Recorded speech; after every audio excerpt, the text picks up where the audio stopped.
Well, one fact is that I was born in Hong Kong, which people might be surprised about. I didn't live there for a long time. I was a baby when I left there, but my father was a professor at the university, the English University in Hong Kong, and both my sister and I were born there. So I don't have any Chinese citizenship, or it's a bit of a difficulty for my passport, because evidently if you don't have Hong Kong, China on your passport now, there's problems traveling if you want to go to China. So I think people will be surprised about that.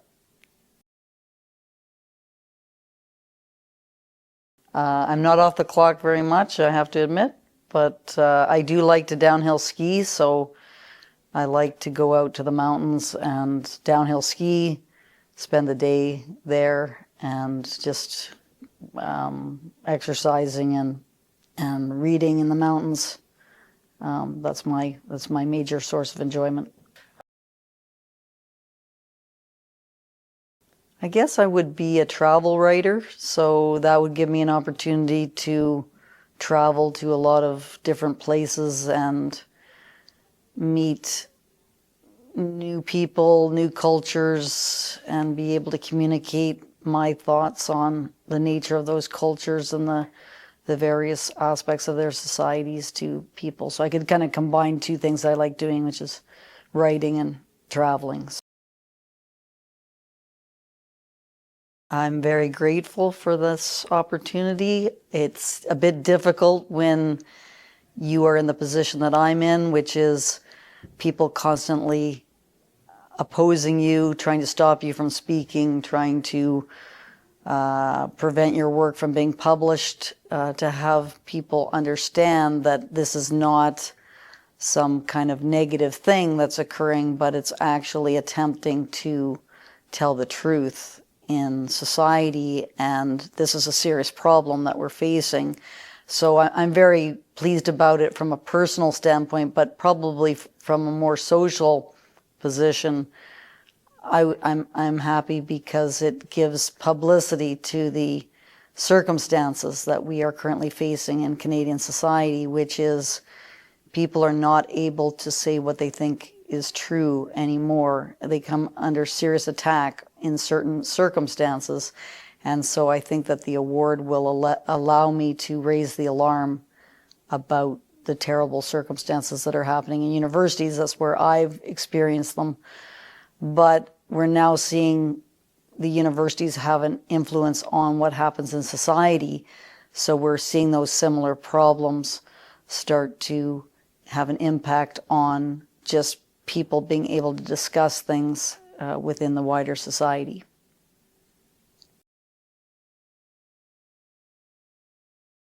I guess it started in the 1990s when I was a policy analyst working for the government of the Northwest Territories in Yellowknife. And what occurred was I was encountering a policy in the government called the Traditional Knowledge Policy, which was directing the government to develop policies that incorporated the spiritual beliefs of Aboriginal people into policies. And this was going to have quite serious consequences for policy development.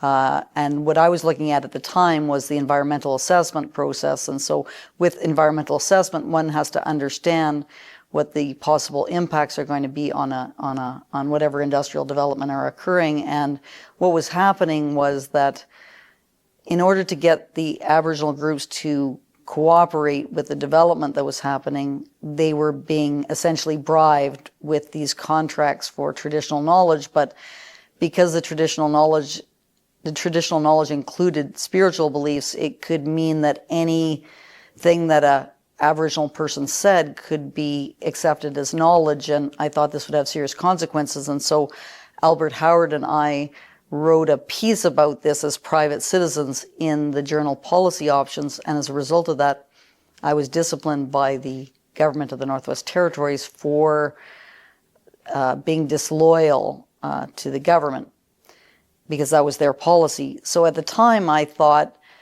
the area where I would be able to communicate these problems would be within the university system, because the university system has protections for academic freedom.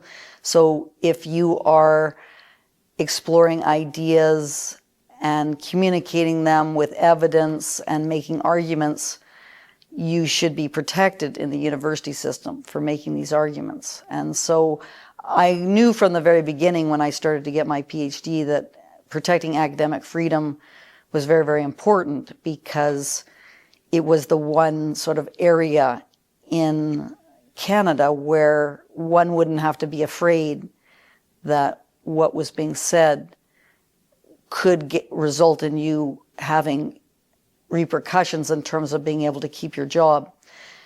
Anyway, so that was what led me to be very, very concerned about protections for academic freedom.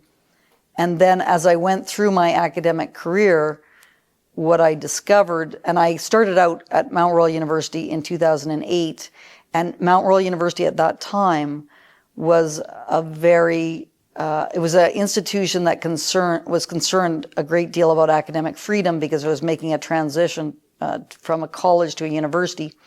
So it understood the academic principles that were involved, and we had great administrators, Manuel Merton, who was the Dean of Arts, and Robin Fisher, who was the provost at the time, and both were very serious academics who protected me even when people were making complaints to the university about how they didn't appreciate the views that I was putting forward.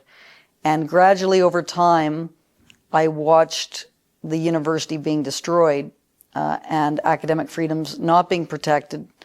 I saw a colleague of mine who was set up by a number of other colleagues who had to live out the rest of his career being silent when he was trying to raise questions about what was happening. And then I saw the case of Mark Hecht, who was a contract faculty member, so a faculty member who didn't have tenure, who was making arguments. And what happened is that because people complained about him, his field school that he was going to be running in, I believe it was in 2020, was canceled because people had complained about the views that he was putting forward. So I could see it over quite a long period of time, the disintegration that was happening in the university and its inability to protect the discussion of ideas. And now, after 2020, the university has been completely destroyed, and people just walk around on eggshells. They cannot discuss contentious matters. They self-censor, and that's probably one of the biggest problems, is that people see people getting disciplined and suffering consequences for just putting forward a controversial idea, and they say to themselves, well, I'm not going to discuss this anymore because I could potentially have some complaint that would be made about me, and I want to avoid that.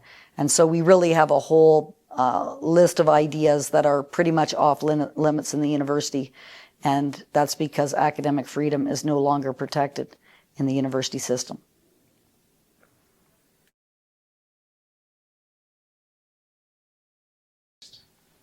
It's been very difficult. I don't want to downplay the costs, the serious costs, and it's likely that my life has been shortened because of all the stress that has happened. But the person who most of all has helped me through this is my husband, Albert Howard, who's also a co-author.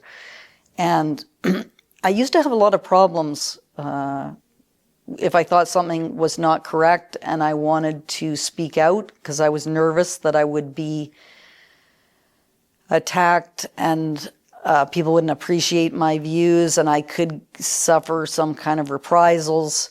But I remember Albert telling me that if I felt that I was right, I should continue to argue the point. And if I made a mistake and it turned out that I was not correct, I could just say I was wrong there. People shouldn't feel just because they are wrong, they should just say, yes, that was an error that I made. But if you don't feel that you've made an error and you think that your point is correct, you should continue to fight for that point. You should continue to fight for what you think is true. And once you start thinking in those ways, it makes it a lot easier for you to talk about subjects which no one else wants to talk about. And now I'm much more confident about things which I think are true, and I've studied them. I think that there's a great deal of evidence to support what I'm talking about.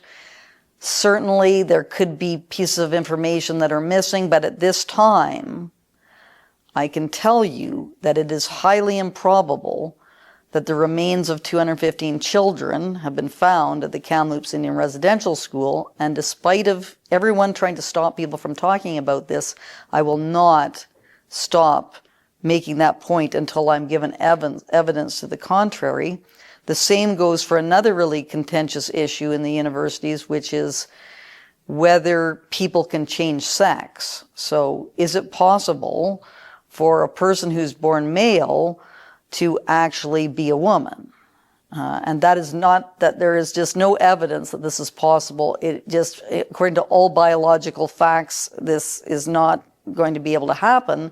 But because of the intimidation that's happening in universities, people are not able to make these arguments, and we have horrendous consequences that we are only just beginning to learn about right now because of the constraints that people have had in speaking about these things.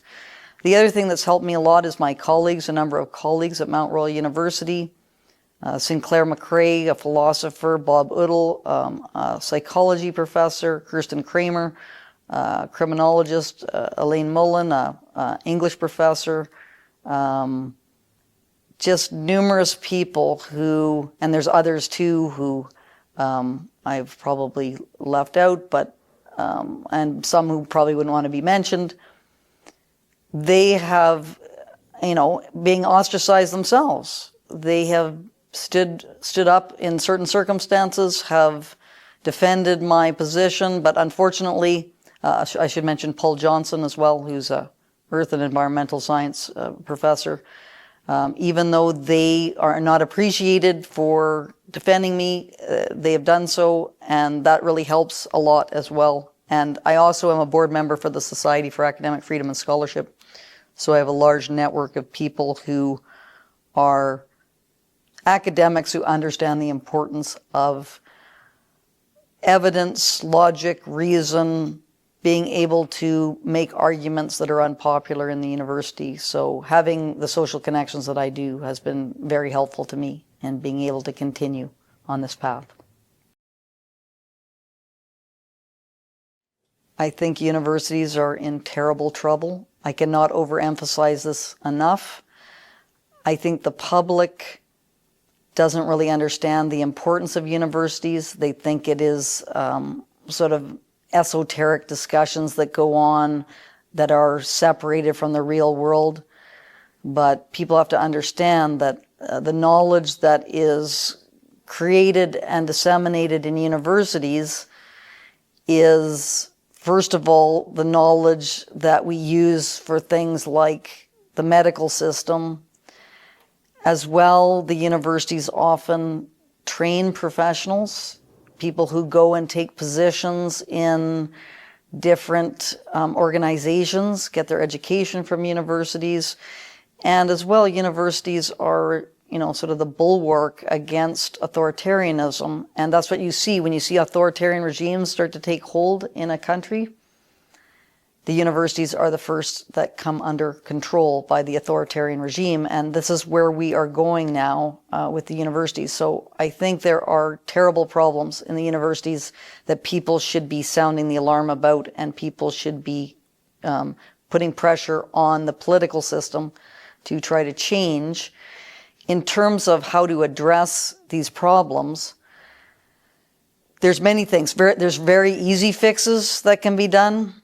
The first, which would take no effort at all, is to stop universities from making political statements. So political statements are happening all the time. Political statements about Israel, Palestine, about, after George Floyd was killed, making statements about racism, making statements about territorial land acknowledgements, which I should add is just being, University of British Columbia is being sued for making these political statements.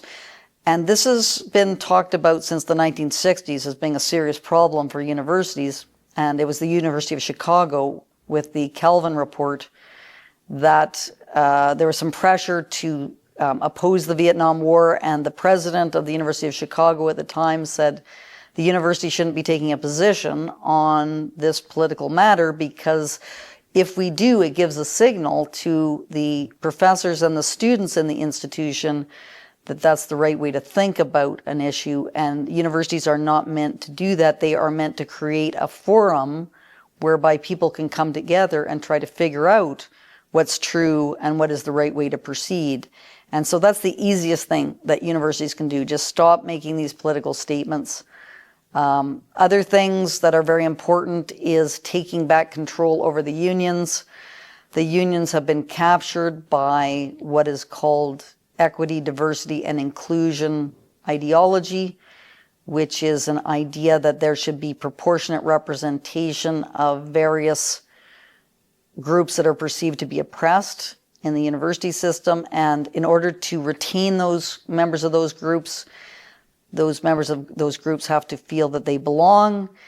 And in order to enable them to feel that they belong, what happens is people who ask questions that make them feel uncomfortable, members of these groups, have their work environment poisoned. And in my case, I was actually terminated from the university because an Indigenous scholar activist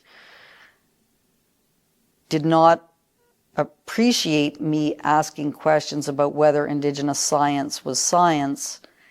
And because of that, she filed a harassment complaint against me, and this was taken seriously by the administration.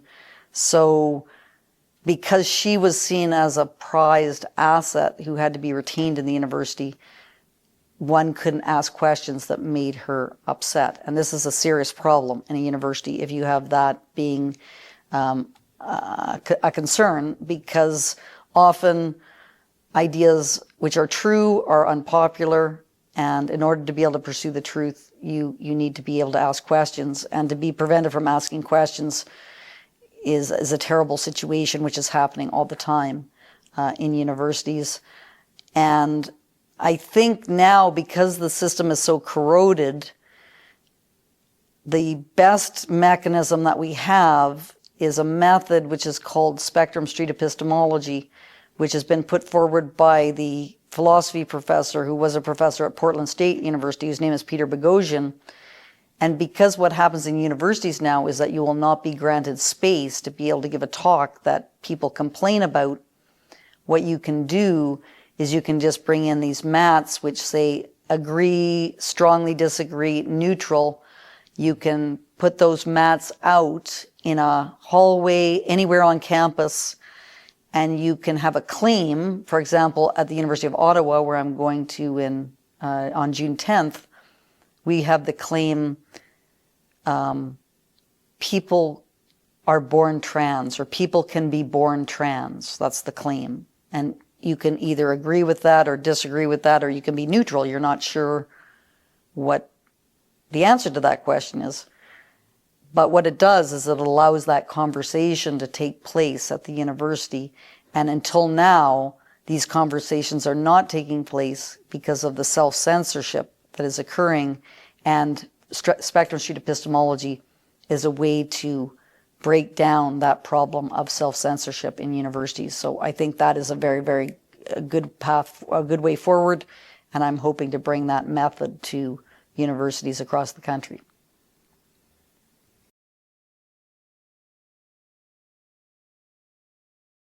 I think both students and professors should focus on what is true, trying to find out what is true, not focus on the world that they would like it to be. So we have to be grounded in reality. We have to be grounded in facts. Unfortunately, there are many professors now who do not believe in this project of the university, what would be called the Enlightenment project of the university. So universities came out of the Enlightenment, which was about we are all autonomous individuals. We can all use reason to be able to understand the world. And so I would like to see both professors and students pursuing these principles of the Enlightenment. For students, this is a great difficulty because students are often going to universities to be able to enter into a career, and so they face all sorts of pressures to be able to, get along with other students, get along with professors, and if they meet up with students and professors who are not interested in these Enlightenment values, they can suffer consequences. But I would encourage those students to try to search out those professors in the university who still do hold those principles dear and try to work with those professors. And for my colleagues, for professors at the university, I would say be principled in terms of your defense of people. We should defend people we disagree with just as vigorously as we defend people who we agree with. And I would encourage them to stand up for these principles. They have tenure. That's why we've been given tenure. This is a bit tricky now because it seems that after my case, if my case is not actually won and I'm not reinstated at Mount Royal University, this is what my demand is, and I will take nothing else. Most professors, when they're in my situation, will accept some kind of buyout and they won't pursue the reinstatement path. But I will not give in on this, even if I have to fight this out for the next 20 years of my life, because I have all the documents on my side. I've done nothing wrong. And what's happened is just a terrible precedent for other professors at universities. But professors do have tenure still. You can band together with other professors who also value academic freedom. You can organize to take back the unions so that our unions will be more supportive of academic freedom, which they are not right now because unions have been captured by equity, diversity, and inclusion ideology. But that's something that professors can do, and they should work towards what's called a better governance structure in universities, which is ensuring that administrators are actually aligned with academic values. And it's my view that this can only really be achieved through electing administrators, having faculty elect administrators. But of course, the faculty themselves have to be supporters of academic freedom. And so that's the culture of the universities. That's really what has to be changed. And so I would encourage my colleagues to, maybe invite a controversial speaker from now and then, and have other professors involved in that. Encourage methods which enable different ideas to be explored. So there's a number of things that professors can do, but what they have to do is find other professors who share those Enlightenment values and try to change the culture of universities so that they can become an academic space once more.